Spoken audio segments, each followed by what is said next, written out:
And we're live. We're live. What's up, everybody? Welcome back to another episode of Comic Book Weekly.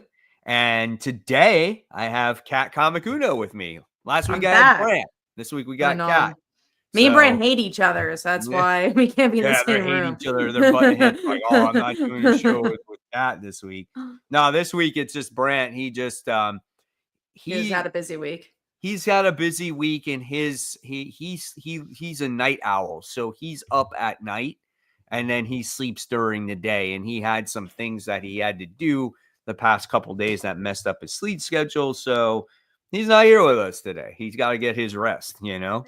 And what's crazy is last week I had a migraine, so I couldn't be here. And then next week I'm going to Emerald City Comic Con, so I can't be here. So if Brant and Mike are on next week, it'll just be like, one after the other duos. But after that, I think we'll have the trios back. Yeah, let's hope so. Me and Brant will make up by then. Yeah, right. So it doesn't matter as long as we're still doing the show and we still get to discuss some of these great things. Lots of stuff to talk about today. There's so much comic book news. I don't think there has been this much news in a very long time. Like Comic-Con.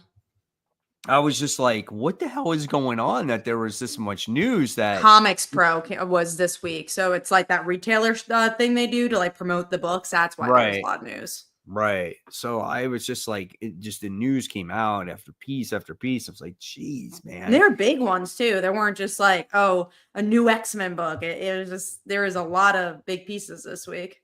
Oh yeah, absolutely. So what we're going to do today is discuss the comic books first.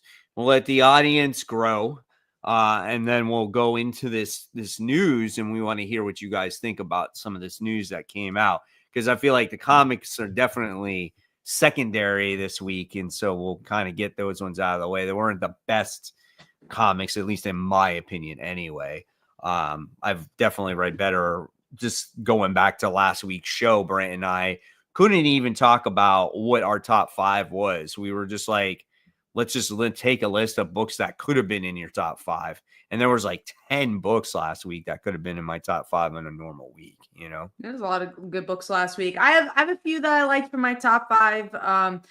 Again, next week, we're talking about tomorrow. There's a ton of books coming out. Like I have a laundry list of books coming out tomorrow. So yeah, that's good though. I'd rather have good books than bad books, right? No, I'll always take a good book. All right, so let's get started then. Starting off with the comics this week. Let's see. Let's talk about, for me, I'll just talk about G.I. Joe issue 4.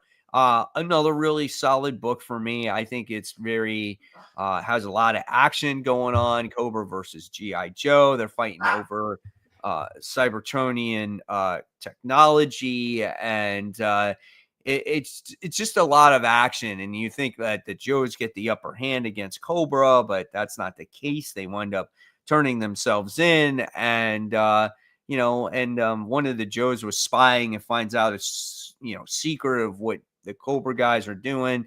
It just overall, all as I can say is that it's a great comic. Of course, I know you don't read it, Kat, but if Brant was here, we would have that conversation about this comic. So just want to keep it brief, but this was probably one of my favorite comics of the week. Really, really good. Glad you liked it. I know that you guys have been enjoying that one. Yeah, it's good. All right. So then let's talk about The Amazing Spider-Man issue 68. Speaking of bad books. This is just a book for me that's just there. I feel like at least Peter got out of his funk, on being able to rescue people again. But it just happened so abruptly. That's kind of the thing that bugged me about it. He was just like, oh, look, they died in a different way, and that kind of affects me. I saw them die in another way, and because they're dying this way, I gotta rescue them, And then he gives up his resurrection things that he has to save the people. Of course, one of them was Aunt May, and then at the end of the issue, he dies. And then you're kind of like, oh, well, how's he going to get back to life? And you're just because he does already. Because it isn't. There's no stakes in it. There's like, okay, big deal. He dies. Like the thing that I have an issue with this, the problem that I have with this comic right now is I've read worse stories from Spider-Man, but the problem that it is, it's called The 8 Deaths of Spider-Man. When was the last time that Spider-Man died? Right. And so within this series now, he's died 5 times.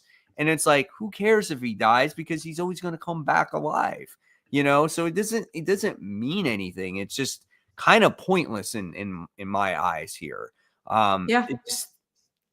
There's the more and more I read it, what kind of ramifications is it going to affect in this next series? Is it going to have any ramifications? Probably not. I don't see that as of right now. I thought even the villains were kind of boring. Like, they just feel like nothing. And I agree, there's no stakes because, and honestly, Marvel's been doing this a lot lately. Anytime you have a character death, it's not going to really last very long, or it probably won't even happen. Like, this is going to last an issue. The newest volume's coming out in like a month or two. So it's just boring because it just feels like nothing's happening. And I almost like it when it's worse, because then at least there's something to talk about. Here it's just there's no risk at all. It's just, like you said, it's just there. Just a story to exist until the new volume comes out. That's really what it is. No. And you didn't even have Joe Kelly write this particular issue. And no, yeah.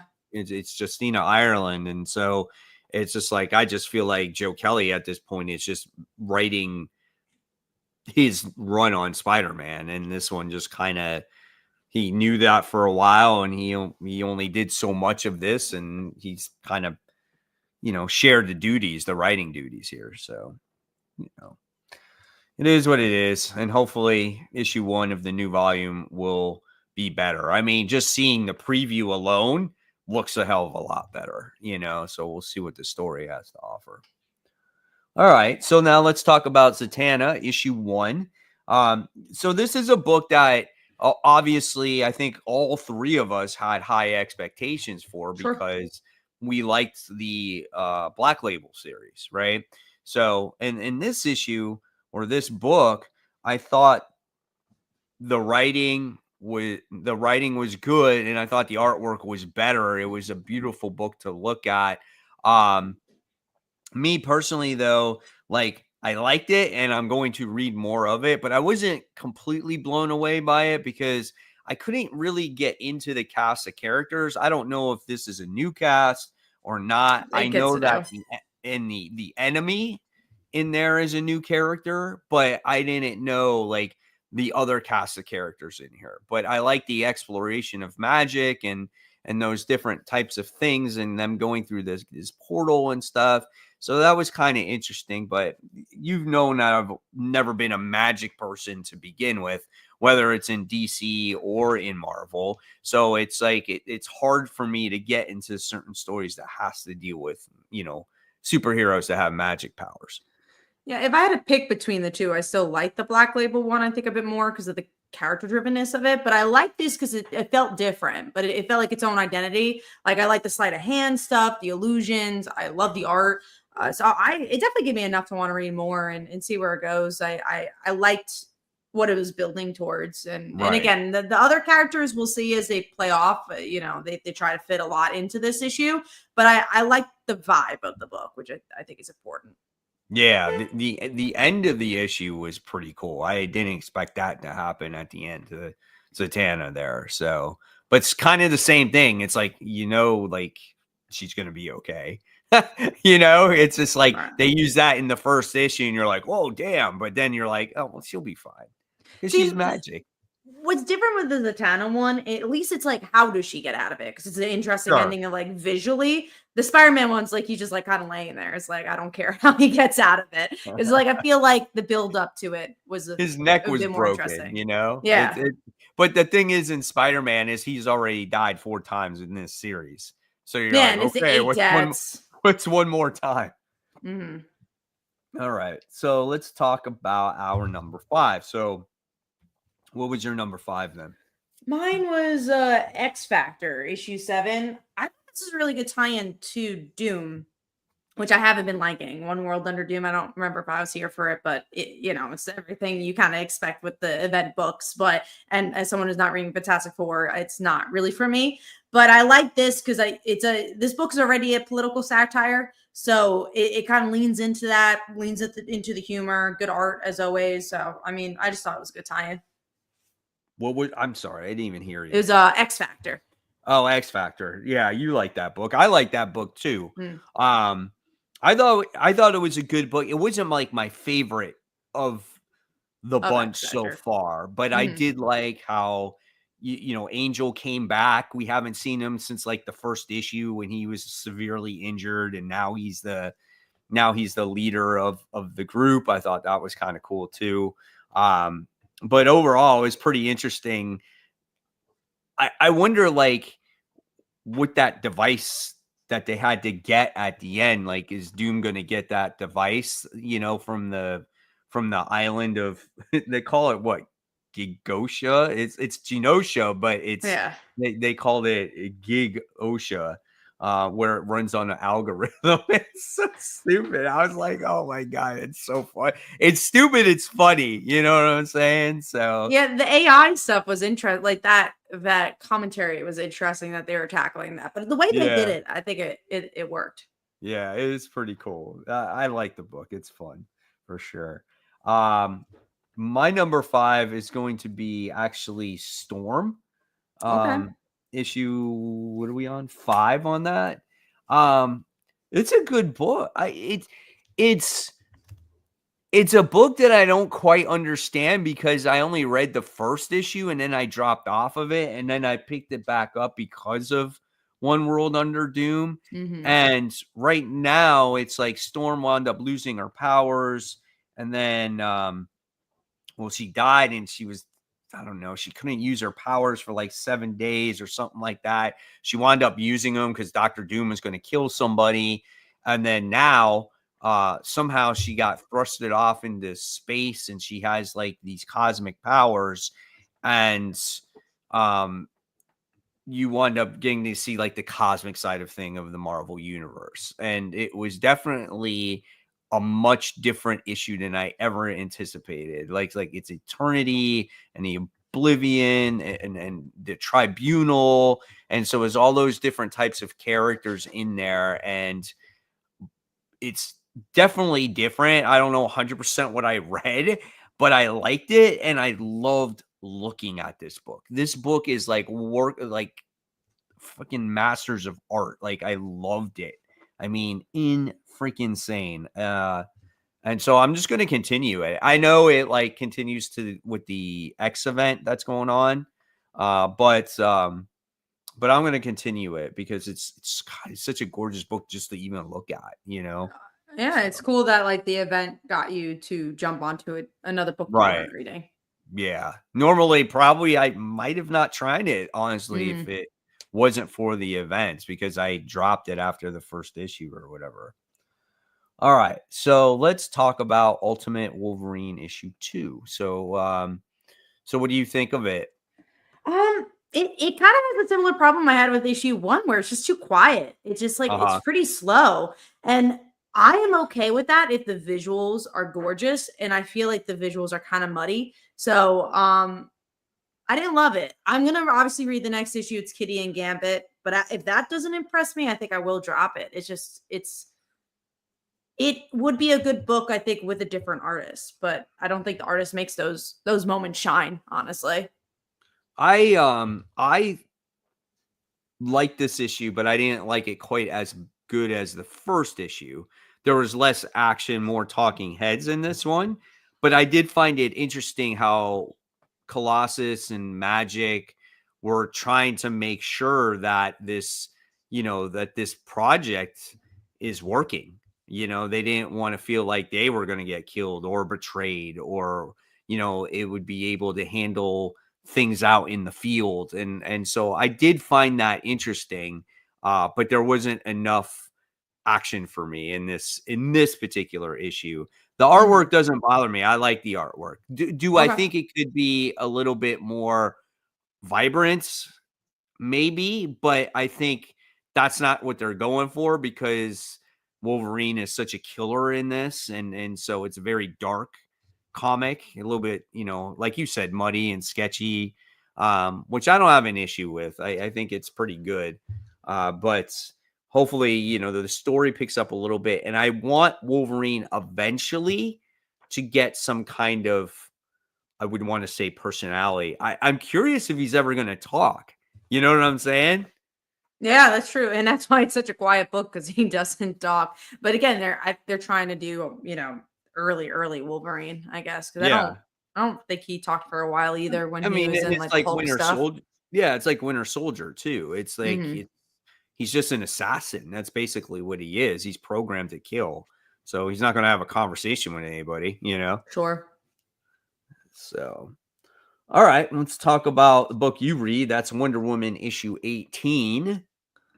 I was disappointed with this issue. This is like very Tom King now, where nothing happens. Like the issue is her going to the White House and being like, okay, we're at the White House, and then the prolongingness to just let her walk a few steps. They just keep repeating the same things over and over again since Steve died, and it just slows down the book a lot. And I think it's a shame, because I do think there's elements I really like about Tom King's writing, but when he does this, it always makes me drop the book. So obviously I'm going to give it a couple more issues, because I do like the book and I like the art, but it's definitely reminding me a lot of the Batman run.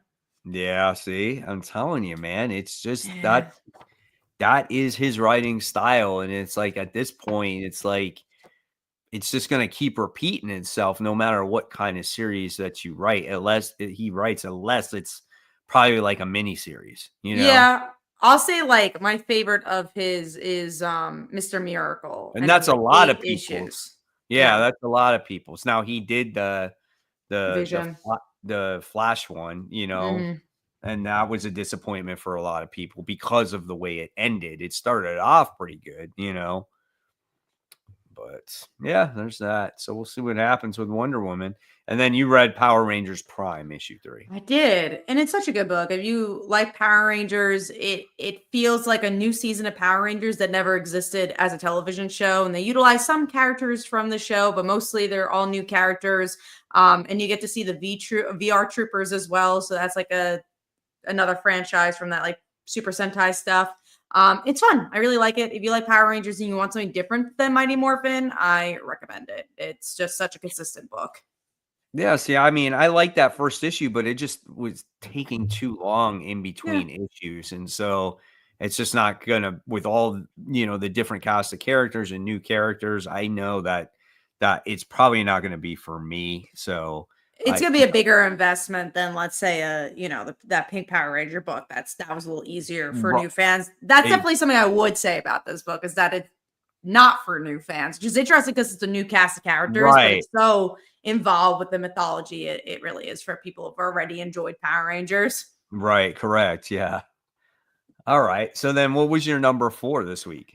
Mine was actually Friendly Neighborhood Spider-Man issue 3. I'm still watching the show. I'm catching up with it. I think I'm on episode 4, so I want to binge watch it all. But I like the show a lot. I really like this issue now that we know what the show is about, so you can kind of like understand the world.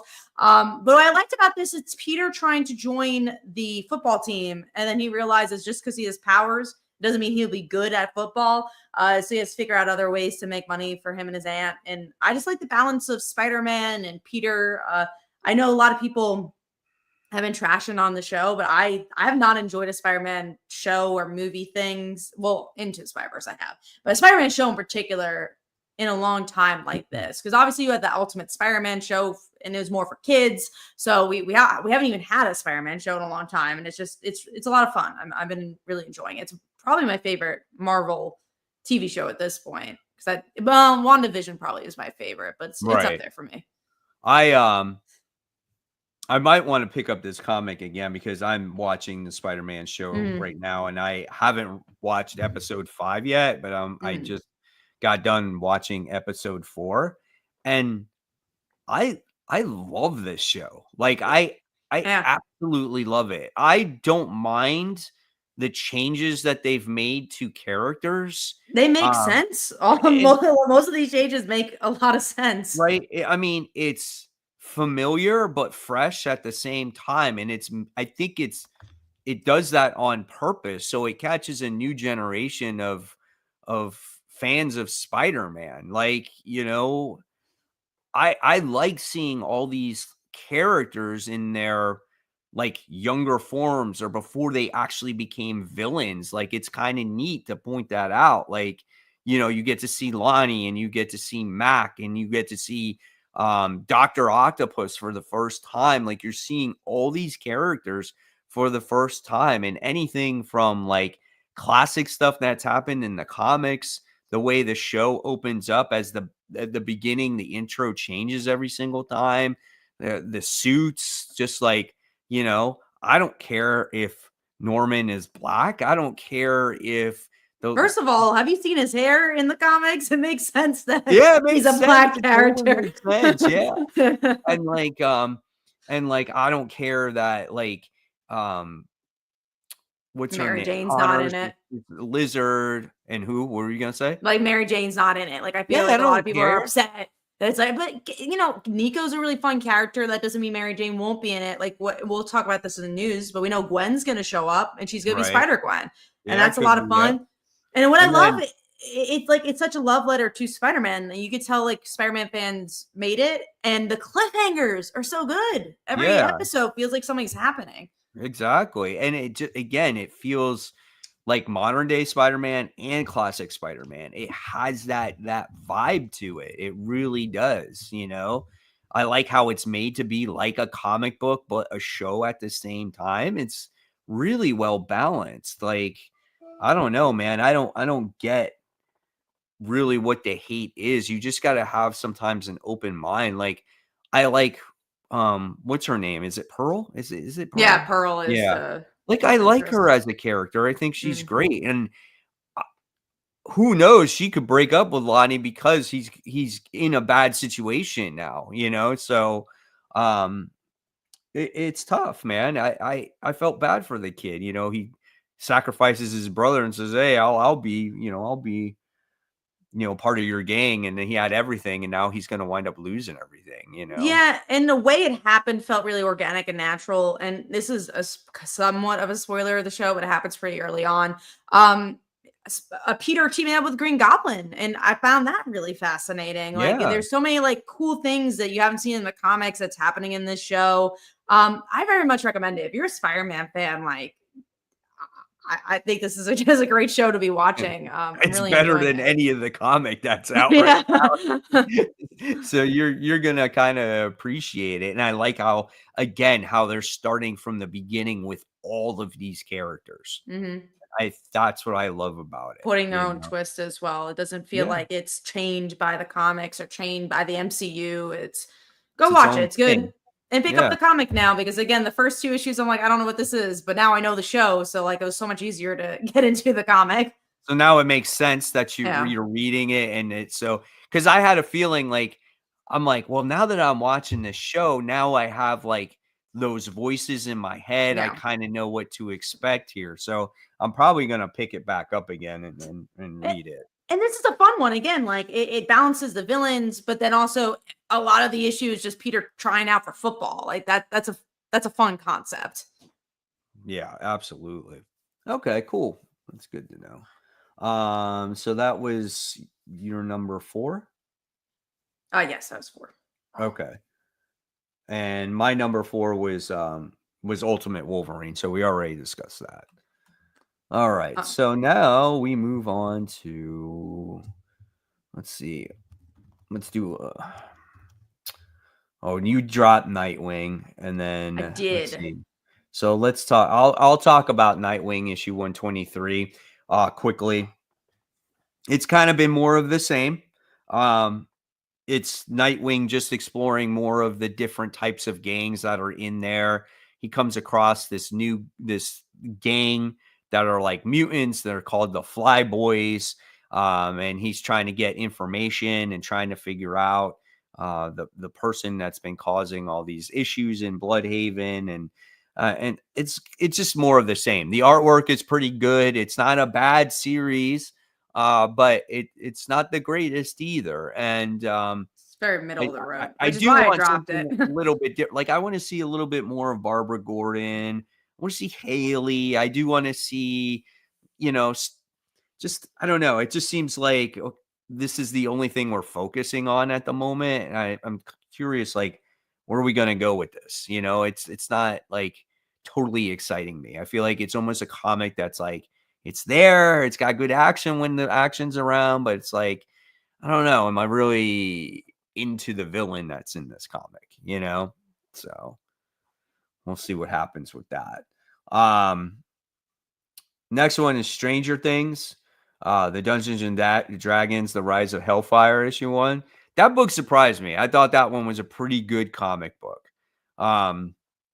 You learn about Eddie, the Dungeons and Dragons guy, and how he fell in love with Dungeons and Dragons and how he became like the Hellfire Club leader. And I thought that was really interesting. And I definitely am going to read more of that comic. So if you're like Stranger Things fan and you've been collecting those comics or you like that character, I'll definitely recommend that one all day long. And then we have Uncanny X-Men issue 10. So you and I read this book.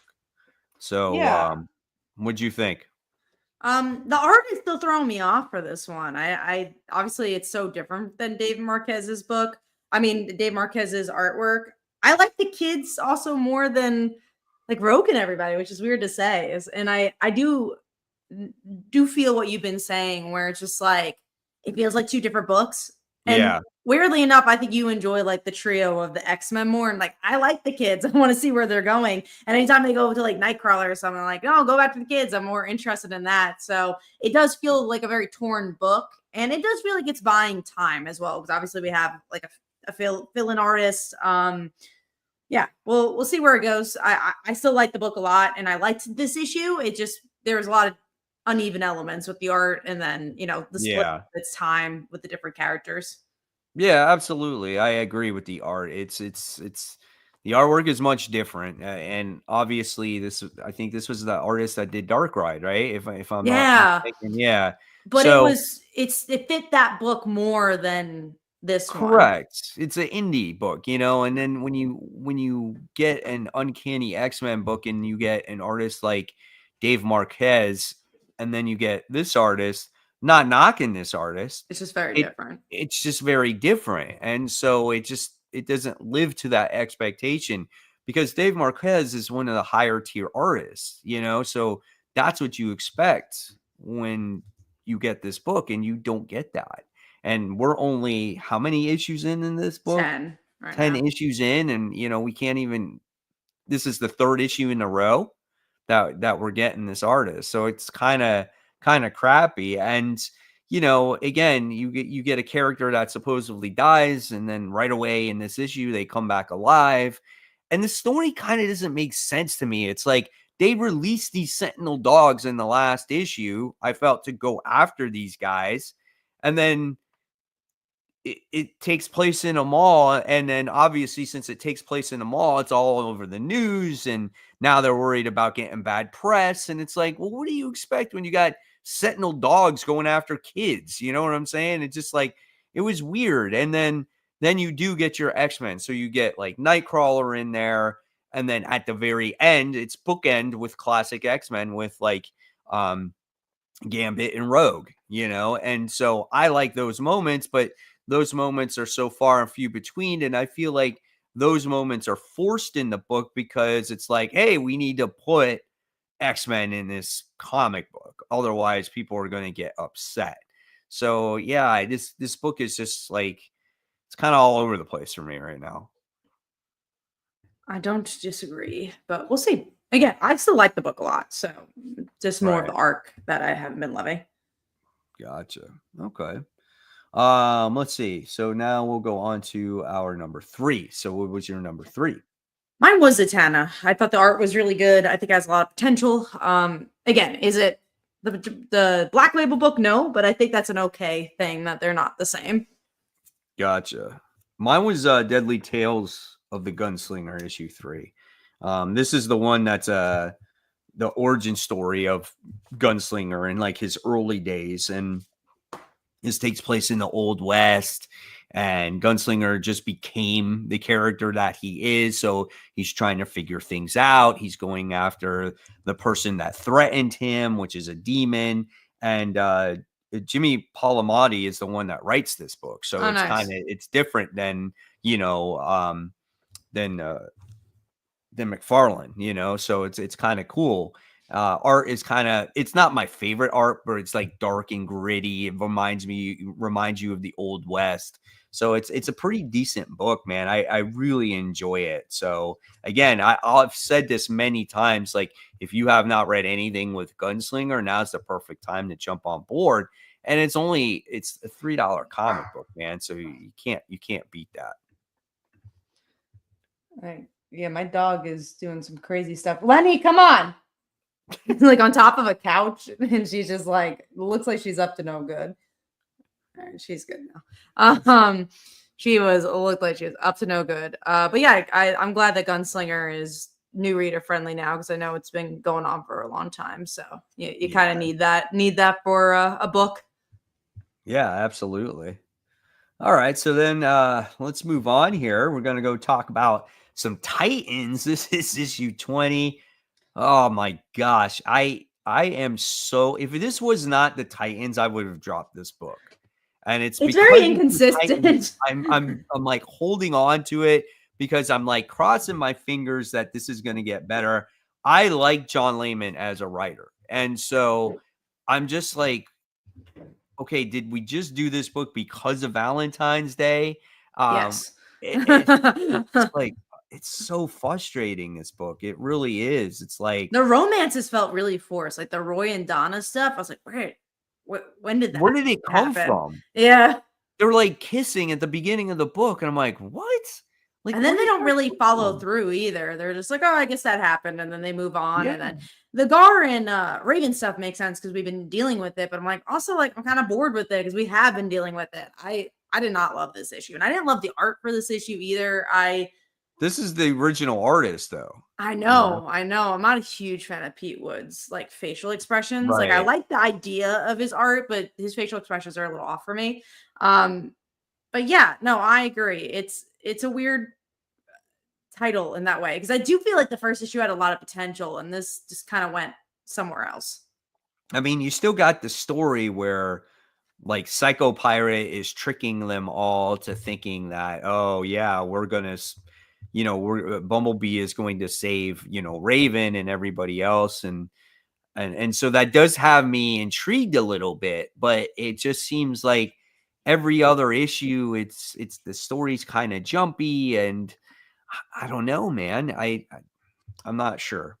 I'm gonna give it a little while longer. I don't want to drop Titans because every time I drop it, like it does pick up or something happens, and so, you know. But I want something like how what was the event that Beast happened? World? Beast World. Like I love that. That was so done. That was so well done. And then this is just, I don't know. It's just really slow and nothing's really being accomplished yet. You know? Yeah. So, all right. So let's talk about a couple books I read. So we got Doom Academy issue 1. So this is tackling the Strange Academy kids, but is it the same writers? Or no. It was Scotty Young did the writing before. Yeah, you know, and so this is the first time Scotty Young hasn't written it, though, right? If it comes to like a series, no. There's been another mini series also that someone else wrote. But when it comes to this book, it's like, hey, there's no more Strange Academy. Now we got to go to Doom's Academy. And so this book was very interesting. There was lots of setup with all the different characters and things like that. But if you like the Strange Academy kids, this would be a good book for you, because one of the main characters gets sucked into some like magic like book, and you don't know where she's at. And so now it's going to be all the other kids to find her.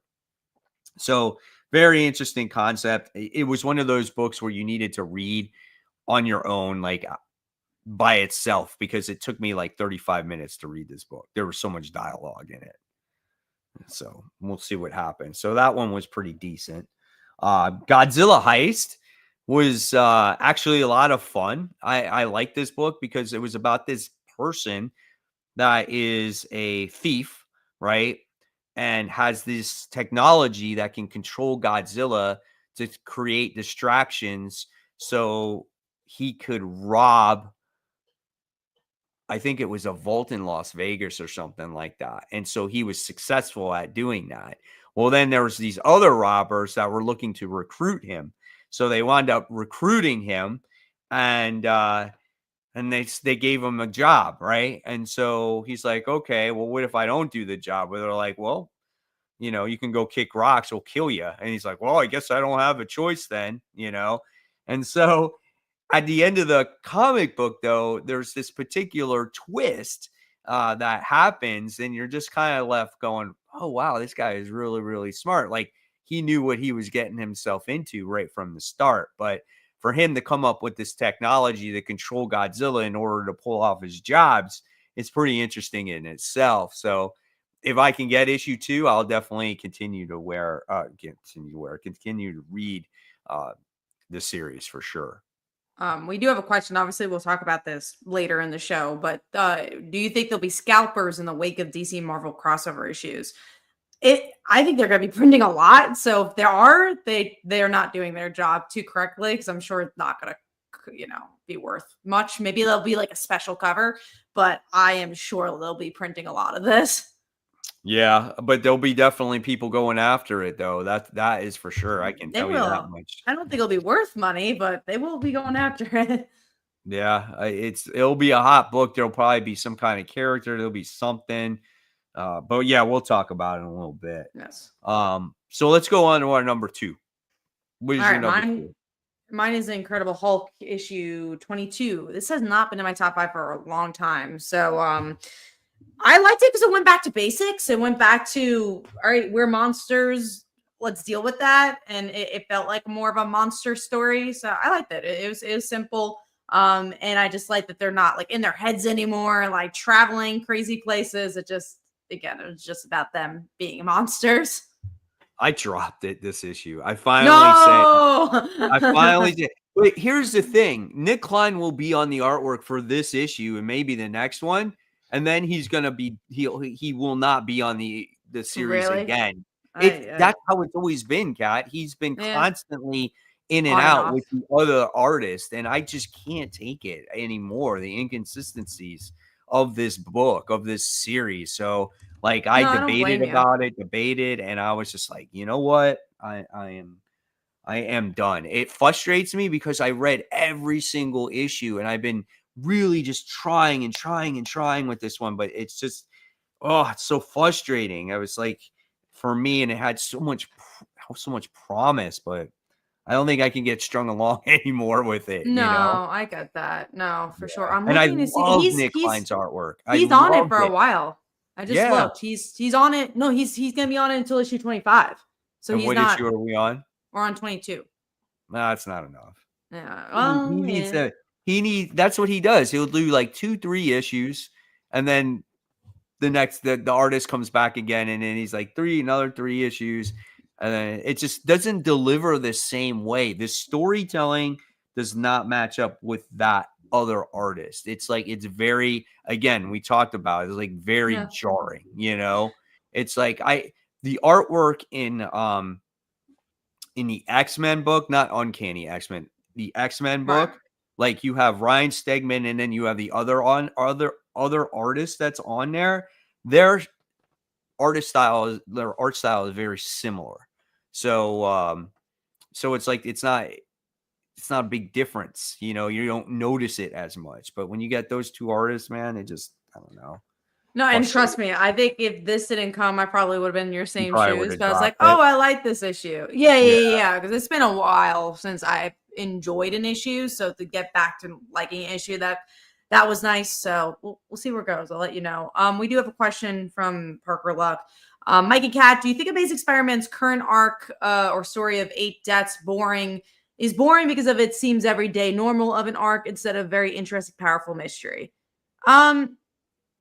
Yeah, no, I think that I don't know. Like, I feel like the everyday life aspect is kind of, you know, an element that I don't enjoy, but I wonder what a mystery even looks like in that regard, right? Because there is no breadcrumbs, and again, you would know that Peter would have been, you know, uh, alive by the end. So unless someone else died, or like someone's under the mask, like Kindred was an interesting element when he first was introduced, because you're like, who's under the mask? What's going on? Yeah. So I think it's more of its buying time. I don't think there's any elements that I have enjoyed about this, which It's is, just, okay.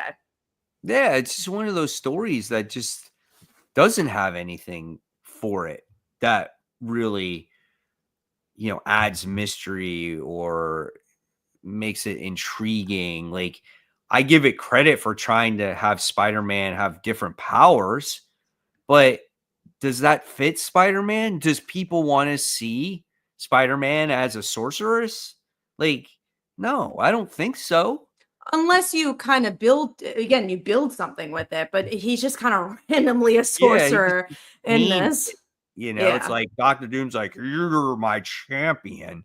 And the problem with this run is, or this particular story, is that it was very repetitive just right from the start, right? It's like, I'm Spider-Man, I got this sorcerer power, I fight the Scion of Sidorak, and then let me go on to the next one, and then let me go on to the next one. And then it's like, well, to be a little bit different, let me just sit on the couch and be depressed. And it's like, well, shit, is that even worse? It's like, think about it. It's like, damn, we went from fighting to now we're just sitting on the couch being depressed. So And it's that's just not an like, interesting it's just, comic. yeah, it's just nothing, there's nothing there. Oh man. Oh, I'll just keep my fingers crossed for the next run. That's all. But let's do my number 2 real quick. My number 2 was Thunderbolts Doomstrike issue 1. If you want to talk about a book that ties into One World Under Doom, it's this one right here. This one was really, really good. It And what just has issue number is it? issue 1. Oh wow. So Thunderbolts Doomstrike issue 1. is it a mini series for Doom, Yeah. or is it gonna, okay, that's even Yeah, it's a better. That's mini great. series it's a tie-in book for the main event. And it has to do with Bucky and some of the other characters in here. And it was just really good because Bucky is trying to take on Doctor Doom, and it's kind of a failure. And Doom plans for all contingencies here, and he really makes Bucky look like a fool and almost like a terrorist in this comic book. And so it was really a nice little surprise that this book has to offer, and kind of gives them the meaning of Thunderbolts at this point by the time you get to the end of it. But this one was good. I would say so far, we've had some tie-ins. This was the tie-in to read for the week when it comes to the event. So definitely a surprising book for sure. Did you like the first issue? Again, I don't think I was on for that. Oh yeah, I did. I thought it was good because, again, I like how the Avengers or the Fantastic Four were actually thinking that they could take on Doom and be one step ahead of him, but Doom is always a step ahead of everybody else. And that's kind of like the character of Doom, like planning for all types of contingencies. So I did like that. I did like the interaction between Johnny Storm and Peter in the book as well. It still had some funny moments in it. You had the Baron Zemo situation. Was it perfect? No, I don't think it was perfect. Was it the best book I ever read? No, but it does show some promise that I feel like at least Marvel put some real good thought process behind this. So I'm curious how it continues to develop here. Cool. And that's your number 2? Yeah. Yep. Absolutely. All right. So now let's talk about. I'll let you talk about Questioning Along the Watchtower right now. Yeah, no, it continues to be a really solid series. It's a good enough mystery. I like that Cyborg Superman ended up being the villain here. But it's still a good Renee story as well. Batwoman's involved. You get to see that interaction. If you've been enjoying all the things of DC initiative, I think you'll enjoy this. And that's something I've been really enjoying about DC in general is how everything feels really connected. And this does feel very connected. And I want more series like this in comics. I know supposedly the Atom series is like this too. That one I did fall off of, but it does feel like this is in the same world and everything is important. Not to the sake of like, you have to read this book. It's life changing. You know, you're not going to get like these big reveals, but I don't think you need that if there's good character work that feels connected to other things. Because I think that's what I get very unsatisfied by. Like Spider-Man being dead in one book and then him swinging around in the next. I want it to all feel cohesive. And I feel like the Question does that well. Totally get that. It's kind of like what Marvel is definitely not doing right now with when you got Wolverine and like multiple other books right now, and it's kind of insane. It's like in a Wolverine Deadpool book, you got Deadpool with Wolverine, but then he's in with Miles Morales doing something else, and you got the event going on, and so it's kind of like, well, if the event's going on, how would he be doing all this other stuff? And I try not to look too heavily into it because it will drive you crazy. You just got to look at these other books as just other, you know, adventures with your favorite characters in them. That's the way I look at it. But I know as comic fans, we like that continuity. We like how everything kind of means something in the universe, you know? Especially in DC and Marvel, you know, that's kind of what you're there for. So it's interesting that we don't have that as much. Right, exactly. Okay, so that was the Watchtower, Miles Morales, Spider-Man, issue 30. So definitely a book that I enjoy on a regular basis, and now it's crossing over with Deadpool, and we have the whole situation where Deadpool is taking on Miles Morales. It was a mission that he was given to by Agent Gowl. And, you know, originally he found out that the person he was taking out was Shift, which is Miles Morales' brother in the comic book world. And so that's why they were getting in a fight with each other. And I know you don't read this comic book on a regular basis. Usually, yeah. So for you, I'm sure this was probably new. You know, some of the things that were going on in here, you weren't quite sure what was happening. The last characters, their characters, I'm guessing, from the book, right? The ones that show up in the end, they have like guns or something. I'll show you them. Well, they were in, yeah, I know who you are. Yeah, that was like, yeah, Deadpool called him like generic gun guy, which is funny. And then, yeah, that they were all in the Miles Morales book. Okay, that's what I figured. Yeah. That's the only thing I was really confused by. I think everything else you could kind of like pick up on, especially if you are a Miles fan. So besides this series, I usually do read Miles Morales. It just hasn't been one that's grabbed me. But I like this as a Deadpool crossover. I really like the conversation between Deadpool and Deadpool's daughter and Miles. I thought that was really good. Did this issue convince me to read Miles Morales? No, but I think it's a fun adventure between the two. Because again, you guys are ones who recommended Deadpool, and I didn't know I was going to be reading that. But Miles, this run I've tried a couple of times. That's why I was like, I don't know if I'd pick it up again. But I think this is a fun concept that this writer has been writing both Miles and Deadpool. Now we could get to see them cross over. And I mean, I give them credit because it's just like, hey, you guys want to check out Miles Morales, and if you haven't checked out my book yet, this is the perfect time, or vice versa. You know, this is the perfect time to check out both these books that I'm writing. So, and I think he does a great job on both titles. I do think he does better with Deadpool, though. I think he gets Deadpool. He tries not to go crazy with the humor.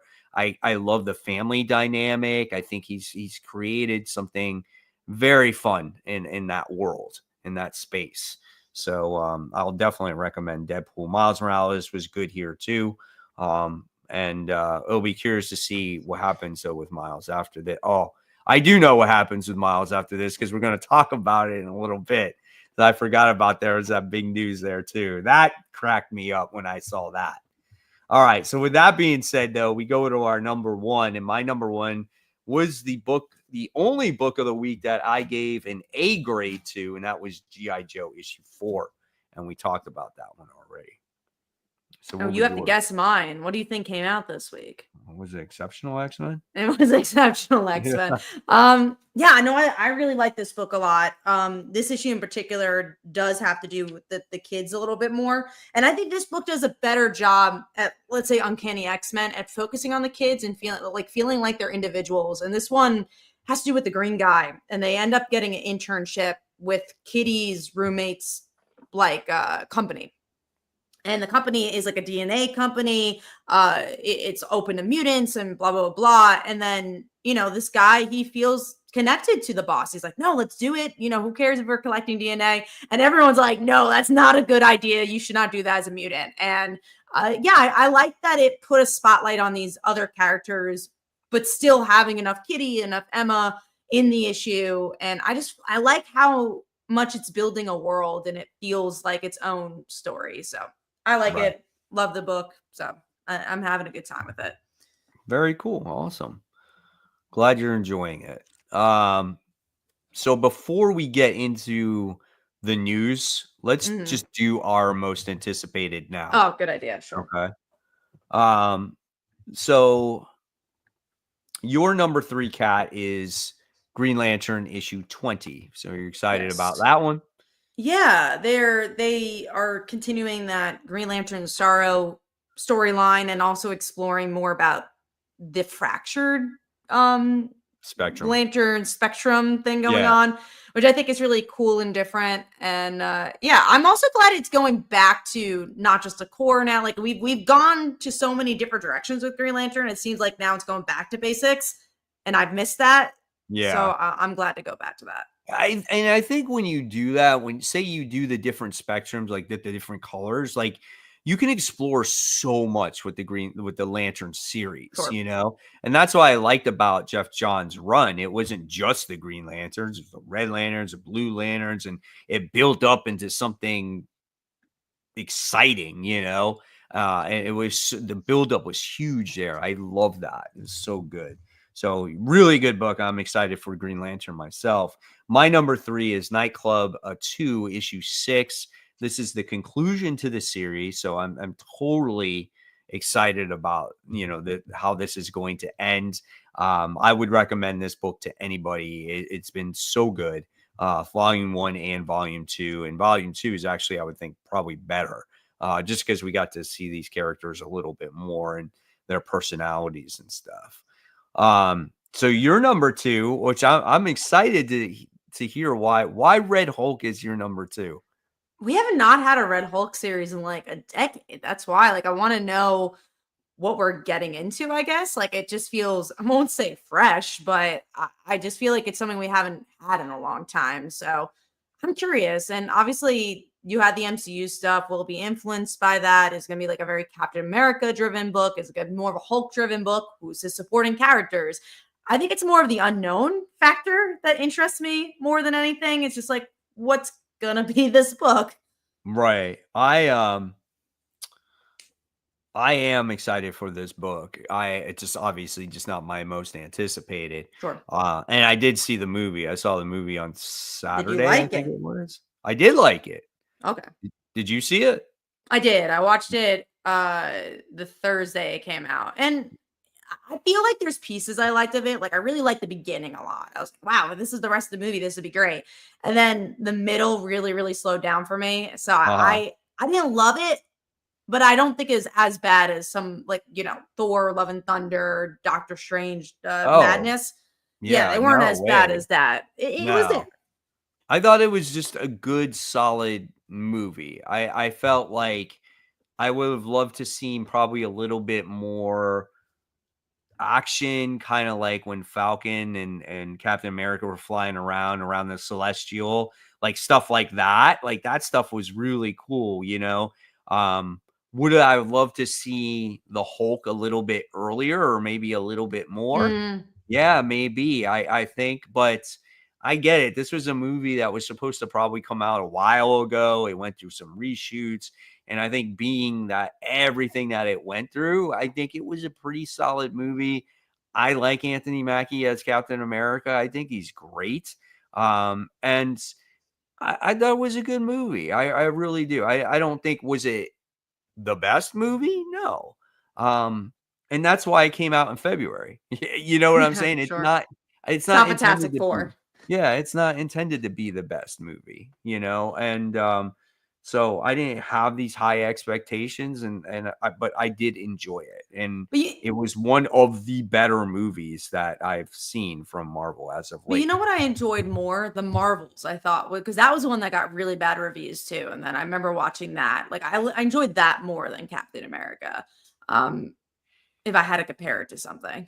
Did you? I like the Marvels, but again, I think I like You like Captain America. Cap better. Yeah. You watched the show too. I didn't watch the Yeah, show, I so I was watched kind the of show and going into it blind. it was a good continuation in a way of the show. And I also watched the Hulk movie back when Sure. that came out also. So, Recently, or did you? Because I've not watched it since it came out. well, I would say within the past couple years I watched Okay. it. So, I mean, and so it connects to that movie really well. There's a lot of little elements in there, the Stearns, um, the general's daughter, all those different things. Like, I love how they brought back Liv Tyler just for the ending of that, Mhm. So I love how they did connect, a Captain America and the Incredible Hulk there. And there was pretty cool elements in there. So I would recommend it. Like, it's definitely not a horrible movie. It's not like a freaking, like you said, like Doctor Strange or what was the other movie you said? Thor, Love and Thor. Thunder. Yeah, no way. Like, Thor's not a good movie. This was a solid movie. Cool. All right. So let's see. What are we at? Now going into my number 2, which is TMNT number 7. But you really liked last issue. Yeah, last issue was really good. I like how the turtles are like against each other. And we don't know where Splinter's at. So like, I'm really excited to see the direction. The artwork is super good in this now. We have a consistent artist on a regular basis. So I'm really on board with that. And then we got our number ones. Yours is Superman 23 and mine's Ultimate Spider-Man issue 14. Ultimate Spider-Man was close for me. I don't know how to feel about the arc yet. It's just because you have Peter in a different zone and it feels a little bit like a different book. And I don't know how to feel about Peter's son being a spider person right off the bat. I don't know how to feel about that yet. But Superman has been such a consistent book. Like every issue has hit it out of the ballpark. So yeah, it's going to continue doing that. Oh yeah, absolutely. I agree. I love Superman myself. I think it's a great book. Ultimate Spider-Man, super excited about just this whole Craven Last Hunt situation and seeing like how desperate are they going to be to survive. And I hope that, when Hickman's writing this one, it's like they're scared. They need to figure out a way to survive, like survival of the fittest. Like, I want to see that, yeah, I get your concern with Peter's son about being a future Spider-Man or Venom or whatever that is. But it's all right for me. It's like he's a Spider-Man in training, So we'll be curious to see what's going on. In future issues, I thought I saw Spider-Man with his daughter on his back and then like Sandman chasing him or something. Oh, wow. Yeah, that could be kind of cool. But yeah, so yeah, those are our most anticipated. So, do you have a Kickstarter to promote, Kat, before we dive into this crazy news this week? I do. I'm gonna showcase this Kickstarter and put it in the comments, but I'm not gonna share it because I actually have it in front of me. So, Witches of Oz, we have a Glinda and the Wicked Witch. They fall in love with each other, and we have an Emerald City Comic Con exclusive cover. And we have a lenticular cover. I actually just got it today. So it's them in Emerald City, and then them like at the Comic-Con, and then them at the actual Emerald City. So if you guys want to check that out. That's a good lenticular cover. It like really works well. Yeah. I really like this company. All our lenticular covers come from there. And Bob Quinn, who does the artwork for X Factor and Kill Your Darlings, did the artwork for this. So that's really cool. The other book we have, this is a webtoon book. So if you enjoy webtoon, this is definitely for you. It's let me get to the page. Hold on. This one I will share the page. It's called Rainbow Canvas. It's features BL and GL webtoons across the webtoon spectrum. So again, if you're a fan of the platform, you might recognize some of these titles, and there's original stories from those titles that you can't read on webtoon. So it's a great way to discover your new favorite webtoon or to continue reading the webtoon you really, really like. So go check that one out. That one has about 15 days left. Happy with that as well. And those are the Kickstarters. I'm going to share that link in the comments. And thank you for the cool cover shout out. We're really happy with that. I can't wait to bring that one to the show. It's again, you have an Emerald City Comic Con, and how do you not do a Witches of Oz Emerald City thing? Yeah, so it's like, it totally makes sense, right? Like when we heard that, we're like, oh, we gotta do something for that. So that was cool. All right, let's get into news. We have a lot of news to talk about. So first up, I'll talk about this shortly. There's a new Avatar show coming out. It takes place after the Korra stuff. I love Avatar. I think it's a great franchise. People are upset with Korra that she's left the world in shambles. So I'm very excited to see why that's happening and how far off it was from her generation and what that means. So I'm always up for more Avatar. So that is that. This one was interesting. So we have some DC cartoons that were announced. We have Starfire, so you get her origins. My Adventures with Green Lantern, which is actually Jessica Cruz related. And then we also have DC Superpowers, which has an interest. It's like a school show, and it has an interesting mix of characters: Lightning, Flash, Plastic Man, Aquagirl, Green Lantern, and Terra. I just like seeing more shows from DC. I love shows like Harley Quinn, and obviously you have Peacemaker and things like that. I'll try them out. I'll try out the first episodes. I don't know if they're going to be like very kiddie. That's the one thing. It seems like they're going to be kind of kiddie. Is this on Max? Yeah, I believe so. And when are they? Are they all different dates, or is it just like I think so. Development things? I think they're just developing. So they didn't really show anything besides the logo. So I'm sure they're just kind of diving in. Gotcha. So it could be a while before all these things come out. So I'm sure they will be. I think they're building stuff up from that regard. Gotcha. See if there's any comments here. Being a Korra fan is gonna get a lot more harder. Yeah, that's what we have to do. All right. Yeah, let's get into Friendly Neighborhood Spider-Man. We were talking about this. I actually want to screen share this because we have character design for Gwen, and it's Spider-Gwen as well. So we have her as Spider-Gwen and Gwen. And honestly, I feel like this is a first where you have classic Spider-Man, Peter Parker, and then Gwen alongside, who's actually Spider-Gwen. And I love her costume. Yeah. I think it looks really cool. If it's anything like the first season, like I'm game for this. Yeah, absolutely. It's like, it's a cool costume, and it's like, I have a feeling that she's just going to be like the regular Gwen that he knows, and then she's also going to be like a superhero, you know? I have a feeling that's what it is. I think she's going to be like this Earth. That's my prediction on it. Yeah. So that would be cool and interesting to see how they interact with each other. This website's so slow. I was trying to cancel out of it the whole time. I was like, come on. Yeah, no, I'm excited for it. And to see if she's gonna be a main character. Because like some of the characters have been like weaving in and out. Especially because you have Nico in there. Like I don't know. I don't know what her role is gonna be. Yeah, exactly. Maybe she's a love interest, maybe she's not. Did you guys hear about Warner Brothers shutting down the Wonder Woman game? I heard about it. Both of us are not huge gamers, so it didn't really affect me. But I'm upset for the people that were looking forward to it. I didn't know she had a game. Me either, honestly. It was news to me. That's funny. All right, the last news piece for media is Basket Full of Heads is getting a movie. I love Basket Full of Heads. Isn't that cool? Because it already feels like a movie. It's a slasher. Like, I can't wait for that. That sounds so cool. It's like how you get people's heads chopped off, and then you're gonna freaking that's gonna be wild, man. That's not a movie for everybody. That's for sure. Is Natasha Lyonne from like Russian Doll, Poker Face, Orange New Black, but I'm a cheerleader.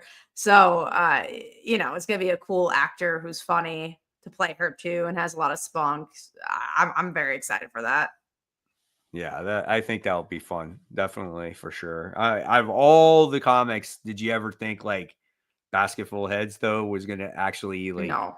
get a movie? It's just like, oh hey, let's get fucking heads and put them in refrigerators and they're gonna still be alive and all this crazy shit, it's wild, man. That and the sake that no one really ever talked about the book besides I feel like I was the only one really reading it. So Yeah, yeah. that's another reason I never really would have thought it was adapted. But hopefully it gets adapted and more people read the book. It just tells you never know. It's Joe Hill too. So I guess, Yeah, he's got the connections in that regard. true.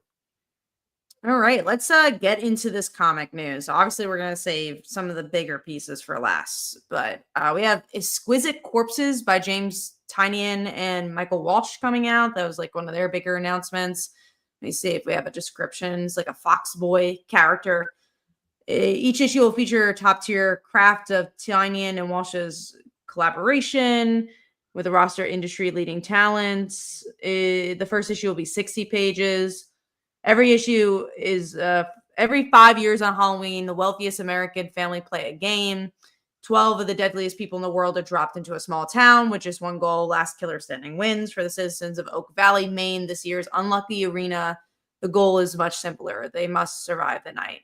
So it's very like It's Hunger Games with like Halloween. yeah, Hunger Games, Purge, I mean, Yeah, it's interesting to me. Like it sounds up my alley. I mean, I'm definitely gonna check this out. I mean, Tynion's stuff tends to be pretty good. Some of it I've fallen off of, but the concept definitely intrigues me. So I'm definitely gonna check out this first issue. Yeah. Hickman has a Marvel teaser. I'm gonna try sharing it. So we still got some Hickman stuff going on. It is Nova related, which Oh, for that's me, right. That's right. Yeah. I'm not so into the cosmic stuff, but we know that Hickman has done a lot of cosmic stuff. Yep. So I don't know, man. I don't know what it could be. Maybe another Annihilation or something like that. But hey, it's Nova. I like Nova. If anybody there, that's a character that I like, and something's not right there, obviously. But I'll definitely check it out for sure. Hopefully, it's not too like over our heads to the point where we don't understand it. No, for sure. We'll see. We got Marvel bringing in a book about bad guys. I think it's an anthology. No, I think it's a mini series. So it's featuring the bad guys. Featuring the bad guys. Which one is that? It's just a book about bring on the bad guys. You got Doctor Doom. You got some lady on there. Oh, it's villains, right? That's what Yeah. it was. Something like that. Yeah, hey, book that's with like freaking villains. I might check that out. Tends to be fun when you have stories like that. Donnie Cates announced his return. The Marvel and DC announced a crossover event. Could this be the first project back? You never know. That'd be cool if it is. That'd be pretty huge if it is. I could see that it's a possibility. It seems like the timing's right? Yeah. I mean, he just announced that he's coming back, and if this is a crossover event or something like that, like he does a lot of stuff for Marvel, so it's kind of like if he can do basically whatever he wants, dude, I would be all over that for sure. I mean, and then you would know a lot of people would buy it because of his return on top of it. Oh yeah, for sure.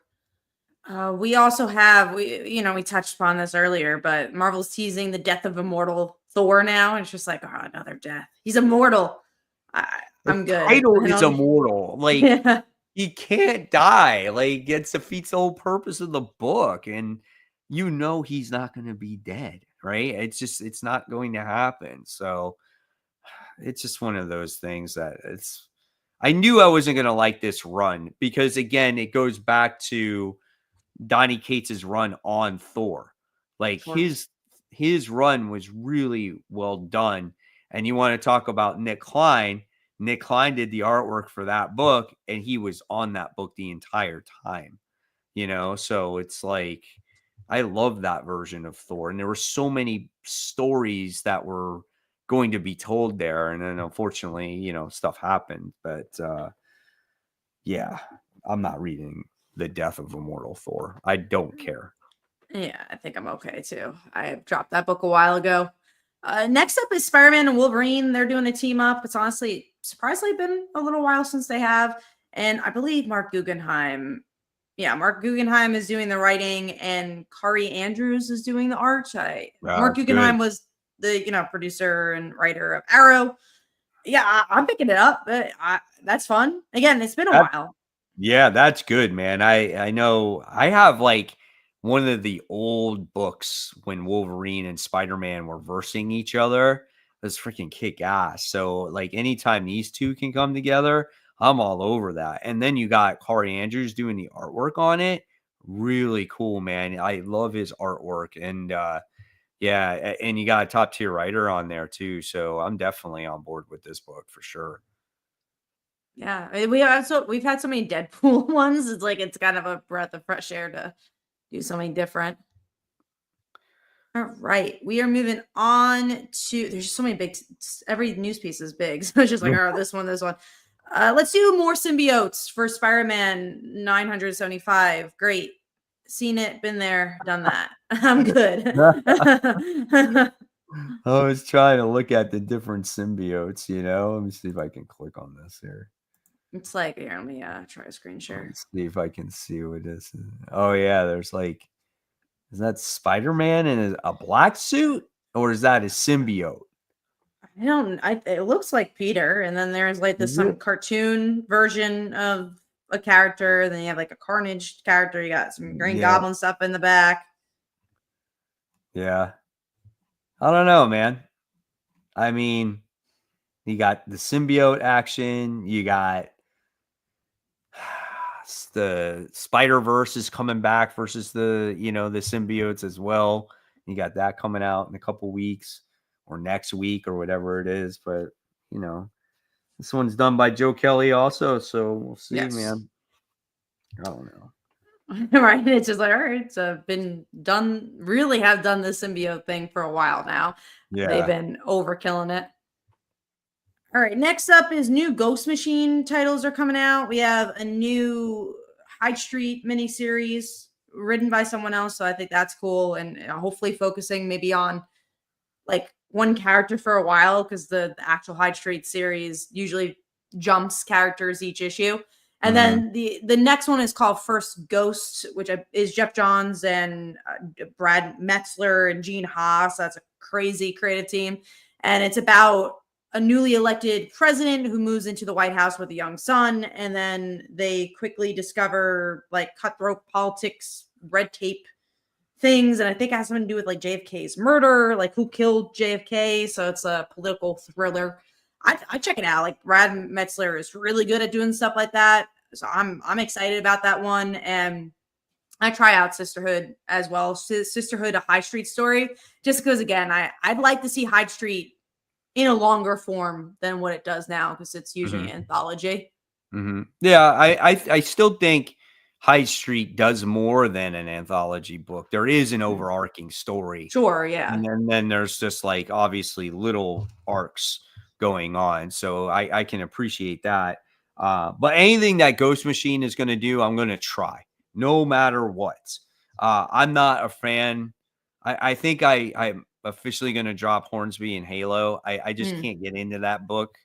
It feels different from the other books, and not that I'm expecting every book to be like Geiger or whatever it is, or Rook Exodus, but it's just like the story doesn't interest me that much. It's like been very repetitive. I find that the Rockefellers has more potential than this book, for me at least anyway. So I'm dropping that one for now. I mean, I can't read everything, right? So it's just like if I'm not loving it and I haven't loved it yet, then I'm going to drop it.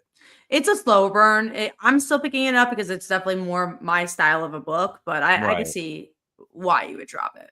Right. All right, moving on to let's talk about Jeff is getting a miniseries, which makes sense because Marvel Rivals has kind of made him a bigger character. And I love Jeff. It's the same creative team as we gotten for Jeff. Like, just give me more. It's 5 issues. I think it's gonna be so much fun. I have a blast with it. Yeah, I mean, hey, why not? Why not ride that wave when it comes to Jeff? It's kind of funny. We all loved Jeff before this whole game came out. Probably no one knew who Jeff was. And now the game comes out and it's like now everybody knows who Jeff is. So who would have thought that character would have taken off, right? From West Coast Avengers, which I feel like we were only reading. And it took a video game to do it. And but I give Marvel credit for coming out, doing that game and getting it into a mass audience, because there's other people out there now that find interest in these characters. So I'm happy for a character like Jeff that has some life out there. Yeah, I agree. All right, moving on to Spider-Girl is getting a series, but not the one you think. It is the Spider-Girl from Spider-Boy. I mean, I'd give it a try. I want to, I'll see what she's all about. Obviously, it's not the Spider-Girl I'm looking for, but why not? I mean, I think it's cool that they're expanding the Spider-Boy universe. Yeah, I mean, she's in Spider-Boy right now, and she's a different character. I forgot her name. I totally forgot her name, where she can kind of like mimic other people's powers, but for some reason she's stuck as like a spider person. And now she's physically going to be Spider-Girl. So, I don't know. It's like, I'll definitely try it for sure, but it's just like, you'll stick with it. Right. It's like, okay, Spider-Boy, good enough. Spider-Girl now, like, I'm not against having a Spider-Girl comic, but like, if we want to bring back the Spider-Girl, why can't we just have the Spider-Girl that we knew a while ago? It's like they just don't want to bring her back in that way. So we'll see what happens. It's like the MJ and Peter marriage. There's just something there that they're like, I don't want. It could probably because of the marriage that. They're like, oh, they're married in that universe, so we can't have them. We can't have them, and we can't have her. It's crazy. I like Tevi says, I don't want this Spice Girl. Oh, she is a Spice Girl now. All right, moving on to let's do a new Supergirl series. So that's coming out. Let me see. I forget who's writing it. The creative team is where is the creative team? It is Josie Campbell, who wrote Shazam and the Mary Marvel book that I really like. And then who is doing the art? Artist is not Art Germ, but he is doing the covers. I can't find the artist on this one. It's where is the creative team? This article is not all right. Supergirl issue 1. Let's see. If you guys know in the comments who's the creative team. Okay, Sophie Campbell, Supergirl issue 1. It's a different Campbell, actually. It's not Josie Campbell. Sophie Campbell is writing and drawing. Okay, so it's the same person writing and drawing. Both. Yeah. Okay, gotcha. I mean, it's been a while since we got on Supergirl, so yeah. At least did you say it was an ongoing or it's a miniseries? I don't think it said. So I think it's an ongoing though. Gotcha.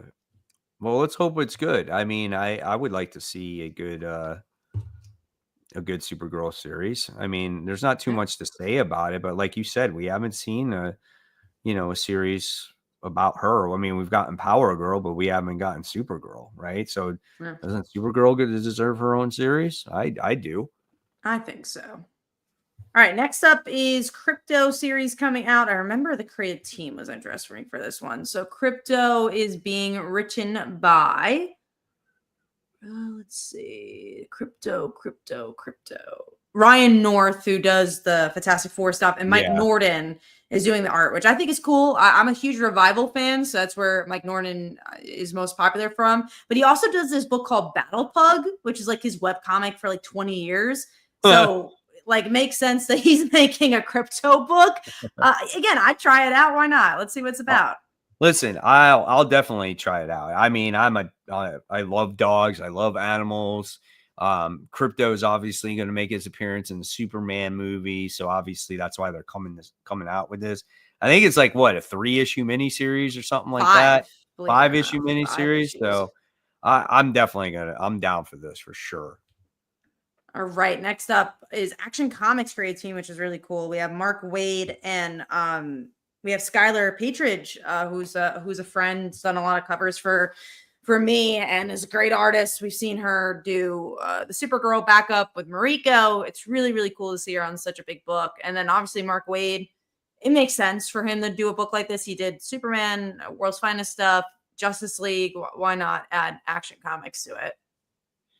Yeah, I mean, that's cool. I just feel like, though, like Mark Waid's getting almost too much work. Oh, yeah, no, for sure. And I feel like when is it the point where he's just like, I'm done.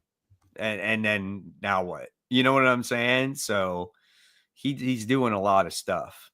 So I'm just going to say that, like, I'm not into Justice League Unlimited. Some people will be like, oh, it's, what's wrong with you? But like, he writes that and I'm like, to me, that's not that great. And I had kind of a different expectation for that book. So it's not kind of for me right now. But no, it's understandable. I actually feel the same way about Justice League, but I like the art enough and I like seeing random characters that I'll stick around with it. But I don't think it's the best book. And honestly, I liked Mark Waid's World's Finest a lot in the beginning, but I haven't loved a lot of his stuff recently. Mm-hmm. Yeah, and he does more, and I just can't think of it at the top of my head right now. But he's currently he's doing Batman and Robin. Batman and Robin Year One. Now that's a really good series. See, I dropped that one. I love it. I think it's great. I love like the Dick Grayson and Bruce Wayne early on relationship of them trying to get along. It makes it very grounded, very father-son type of story. I forgot that Action Comics is about John Kent, so that's interesting too. We didn't even talk about that. That's okay, book and not a Clark book. Very cool. All right, moving on to Jeremy Adams going exclusive for DC. Like, yeah, totally makes sense. He's been doing amazing work at DC. Like, glad they locked that down. Listen, I give fucking DC a lot of credit, dude. I mean, they're trying to change some stuff. Now, I agree with everything? No. Like, do I agree with the Harley Quinn Fartacular book that's getting ready to come out? Like, I didn't even know that was a thing. Like, why even come out with that book? Like, that doesn't make any sense. Some of the books that are out there just like don't line up with what they're trying to do. And I feel like they are really trying to turn the corner here by getting Jeremy Adams, by signing Tom Taylor. Like, we didn't see that for a while now. And so they're recognizing some good talent on their hands and they're making sign contracts. So that's really cool. Yeah, no, it's important. It means that they're throwing money at the right people too. I think that's really cool. And again, everything they've done this year has been very, very impressive. This is the best DC's been in a very long time. Absolutely. And it's because they've been putting creators first. All right, moving on to let's talk about Ultimate Universe's first limited event. It's called Ultimate Spider-Man Incursion. The most interesting thing is that Miles Morales is here, so it's like, what's going on here? Yeah, that was what we were talking about before. It's like Miles Morales came from the Ultimate Universe originally, had his own supporting cast. Everybody, right? People might not remember that, honestly. Some people don't know this. We've been around so long that we remember all this stuff, right? So it's like he came from the Ultimate Universe because of the incursions that happened in Secret Wars, right? And so then he wound up getting transferred to 616. And we all said it from the start. We're like, why is he moving from the freaking Ultimate Universe when his stories are so good over there? We were so upset about that. And I still don't think, again, to this date, that his stories have been as good. Obviously, like we said earlier, though, Cody Ziegler is doing a decent job, but now he's going back. That doesn't make any freaking sense to me. It's like, why go back, bro? It's like, it's so dumb. If he's fully going back, honestly, like if he does, I don't know. It's weird because obviously also Spider-Man is really different. It's not going to be his universe. I don't know. Well, I will read it though. I'm intrigued by the Yeah. decision. So I we'll mean, see. yeah, his universe, it won't be the same universe All that right. he left because that universe got destroyed. And this is Mm. a different ultimate universe, But I do still miss like his supporting cast characters. Like he had Bombshell, um, he had the female clone Mm. Peter Jessica Parker. Drew. What was that? Jessica Drew. Jessica Drew, that version of it. Um, there was just so many different cast of characters that was just really, really good. And just that book had so much heart. Like that was Brian Michael Bendis at his best in that book. I So agree. definitely kind of weird that he's going back there. I don't know. We'll see what happens. We will see. Wait a second though. He was recruited in the very beginning of the Ultimate book, the very first issue. The maker actually invited him to go. And he Oh, said I may no. remember that. Yes, he said no. And now there's probably something that makes him go back there. Holy shit, I can't believe I remembered that just now. I can't believe it's all connected that far. That's what I do like about the Ultimate Universe. It does feel like there's a battle plan there. Right. Yeah. Okay. So now there's got to be a reason why. And I remember he offered him. He's like, nope, I'm good right here. Yeah. He and the maker met in this room. And so he remembered that he's like one of the only people from the old universe. And he invited him to go back with him. That is interesting. Yeah. There you go. Well, we'll be reading it when it comes out for sure. All right. Next up, got some bigger, these big stuff. Chip Zdarsky on Captain America. I'm not usually a huge Cap fan, but I do like Chip Zdarsky. It's also interesting he's going back to Marvel. That's a very interesting thing. Yeah, I think it was just a one-off with the whole Batman situation, I think he's better off at Marvel. I think he gets the characters a little bit more over there. Sure. But I'll just give this issue a try. Like again, I don't remember the last time I really liked Captain America. Captain America has not been good like in it. a very long time, I think. Michael Straczynski was the one that I think that's currently writing the current run. We didn't love that one. And then so I put this in my Facebook group. I was like, so obviously Chip Zdarsky's known about this for a while. And I was like, do you think Commander Starr that was in Batman was a foreshadowing of him writing Captain America? That'd be fun if it was. Right? I could be. Down it is. Maybe his newsletter reveals it. I know he does a lot with the Substack stuff. So we'll have to see if he ever answers that question. I could see that for sure. But I'll definitely check this out because I want to read Captain America. Me too. Have not read Captain America since I don't think I've ever read it like fully, but not like a run, but like what was it? New Empire? Like that was a lot not focused on him. It's been so long. I read Falcon when Sam became Captain America. I read that run when that first came out. You did. Yeah, that was years ago. Yeah, that's a long time ago. So, but we'll see what happens. All right, let's move on to these two big news pieces. Well, let's talk about Marvel and DC first because we alluded to it. It's our main topic. Then we'll talk about the other one last. So what does this mean for the comic industry? What's interesting, I don't think I've actually lived through a crossover. I know they've the last one, the JLA Avengers, was supposed to be released in the 80s, and then it wasn't. And then they did a actual release with it. I don't know when that came out, but I know I was not reading comics as heavily when it did. I started reading comics on a weekly basis in 2008. So maybe, I don't know if it was around that time. I don't know. But this usually this means that the industry is not doing well, which, I mean, there's elements that aren't doing well with the industry with Diamond and everything. But this is such a cool move. I wish we could do this more often and show that the comic industry can work together. It always feels so much like a competition. So I don't even know what this is going to look like, honestly. Yeah, I think maybe this could be in a way of instead of maybe the industry not doing well, maybe it's a way to get the industry to unite a little bit. Sure. You know what I'm saying? I think we're in a day and age to where most of the time these writers go back and forth anyway. So there's no real competition. I mean, yeah, you do get your exclusive writers that we just talked about.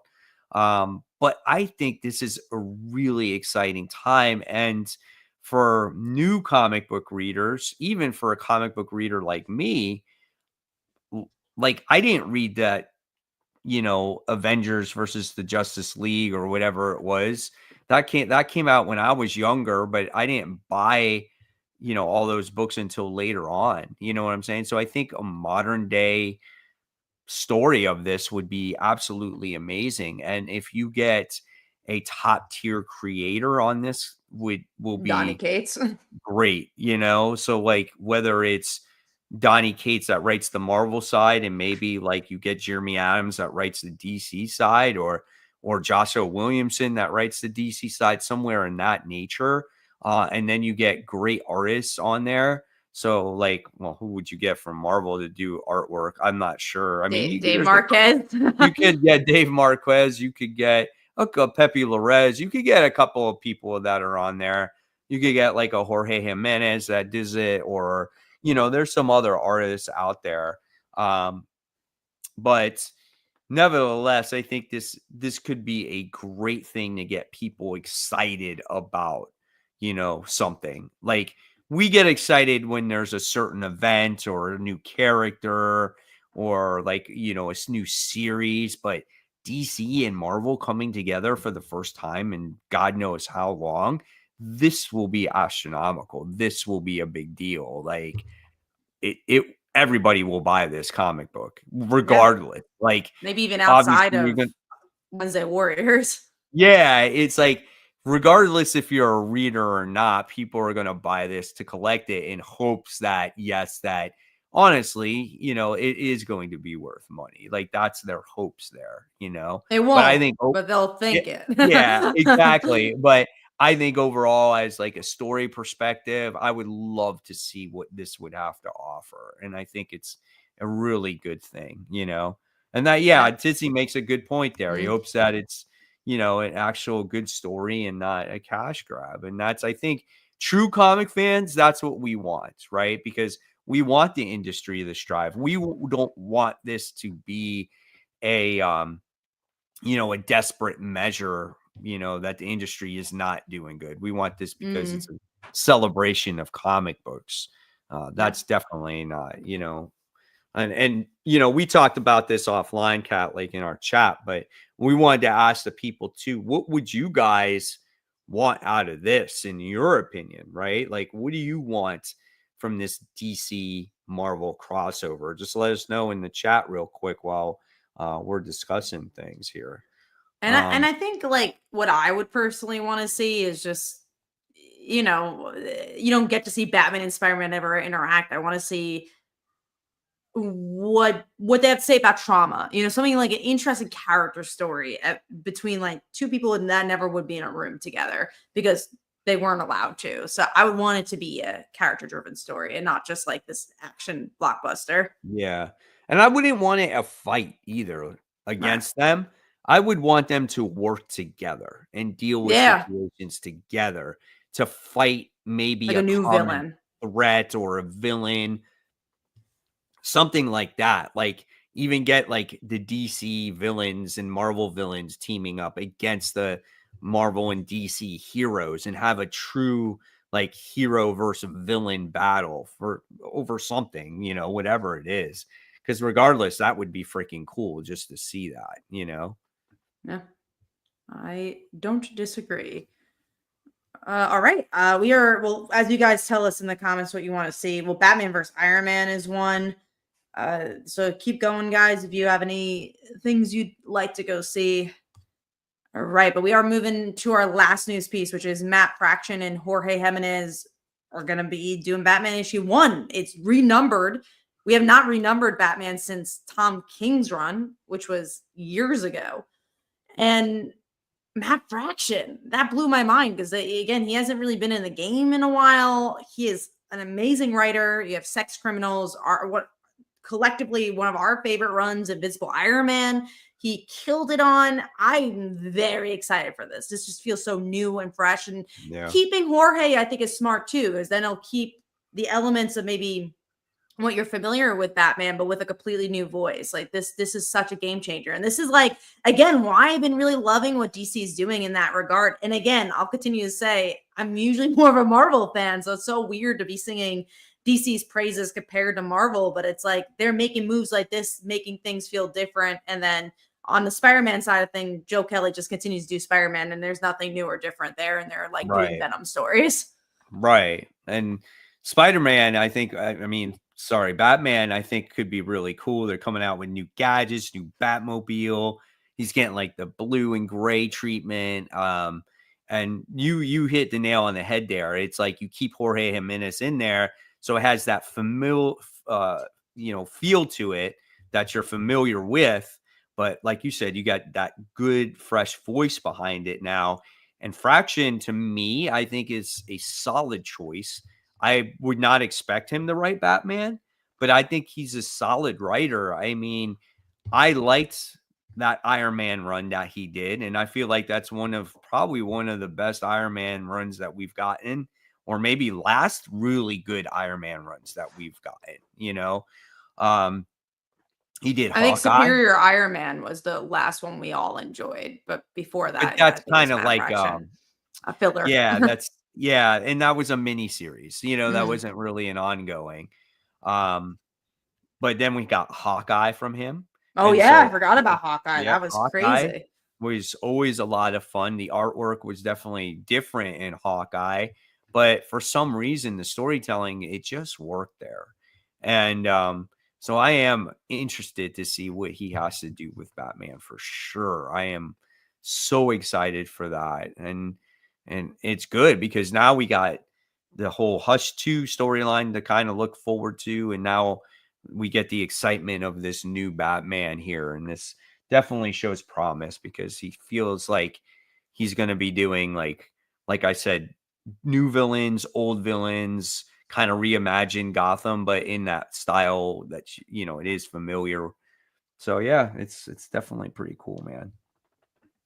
Something cool would be Spider-Man going to Gotham to help Batman, then Batman going to New York to help Spider-Man. Yeah, like stuff like that. Yeah, I'd be so game for. Yeah, absolutely. Let's see. Infamous said, "I still taking a break from Marvel and DC, so probably won't be picking up this crossover." Man, you're sticking strong to your break. Yeah, I give you all the kudos on that one. You're stronger than I am. Paul and every married woman in the DC universe. That would be an interesting crossover. Oh my god, that's funny, man. That is so funny.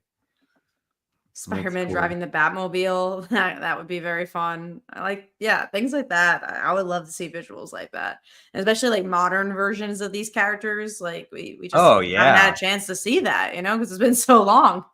Yeah, absolutely. I'm definitely on board with that stuff for sure. I mean, I would love to see like Batman and Spider-Man working together, or even Batman and Iron Man working together, just because they're very similar characters. They're both rich. They have all the toys, I mean, that would be so much fun. I think Tevia mentioned Captain Marvel and Shazam. Like that'd be cool too, because they're both Captain Marvel. Like that's a fun, that's a fun joke. I mean, just think about all the cool stuff you could do, all the fun and different things, right? I mean, you can do all kinds of stuff. Someone mentioned earlier, like you could have Spider-Man versus the Joker. Like, just think about that. Or you can have crazy. The Joker and like the Green Goblin team up together. I mean, just stuff like that. I would love to see all that stuff, man. I don't think they'll go that far, but this will probably be just like a couple of one shots, or maybe just a 4-issue miniseries or something like that. But I would love that. Absolutely love it. I agree.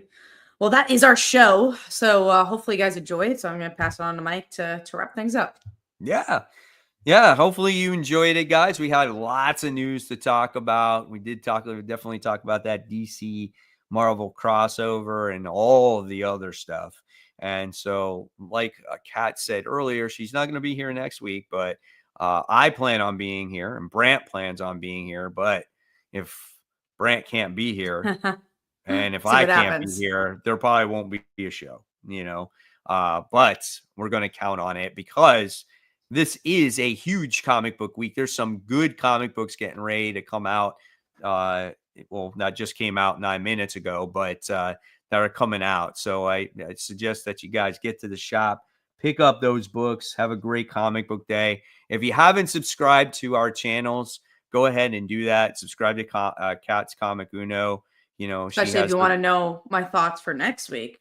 If I'm not going to be on, you got to check right. out the She has her channel. show where she counts down her favorite comics of the week.